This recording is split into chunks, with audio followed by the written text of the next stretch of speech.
महाराष्ट्राचा। नमस्कार, मी सुद्धा संध्या लाईव्ह मध्ये आपलं सगळ्यांचं स्वागत। गेल्या काही दिवसांपासून सोन्या आणि चांदीचे दर दररोज नवा विक्रम प्रस्थापित करतायत। खास करून चांदीचे दर हा गेल्या काही दिवसांमध्ये प्रचंड वाढले होते। मात्र शुक्रवारपासून सोने आणि चांदी दोन्हीच्या दरात घसरण सुरू झाल्याचं पाहायला मिळतंय। ज्या पद्धतीने दरवाढीचे रेकॉर्ड होत होते त्याच पद्धतीने दर कोसळण्याचेही रेकॉर्ड व्हायला लागले आहे। शनिवारी जळगावात सोन्याच्या भावात तब्बल 13,000 रुपयांची तर चांदीच्या भावात 60,000 रुपयांची घसरण पाहायला मिळाली। या घसरणीमुळे शनिवारी सोन्याचे दर हे 1,55,000 रुपयांवर तर चांदीचे 2,90,000 रुपयांवर आले आहेत। उत्तर महाराष्ट्राचे मुख्य सुवर्ण केंद्र मानल्या जाणाऱ्या जळगावमध्ये शनिवारी सोन्या चांदीच्या दरात लक्षणीय घट पाहायला मिळाली।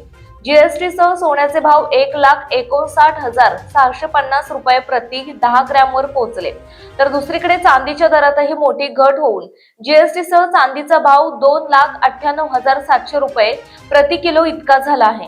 आदल्या दिवशीच्या म्हणजे शुक्रवारच्या तुलनेत ही घसरण खूप मोठी असल्याचं दिसत आहे।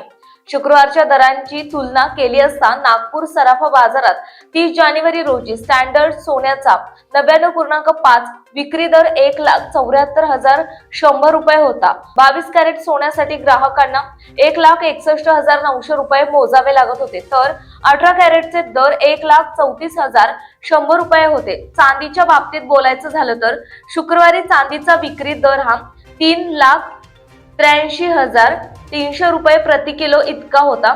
दागिने घडवण्यासाठी लागणाऱ्या चांदीचा दर हा 3,79,500 रुपये होता। ताज्या आणि महत्त्वपूर्ण बातम्या पाहण्यासाठी आजच आमच्या संध्या लाईव्ह न्यूज चॅनलला YouTube वर सबस्क्राइब करा आणि बेल आयकॉन प्रेस करा।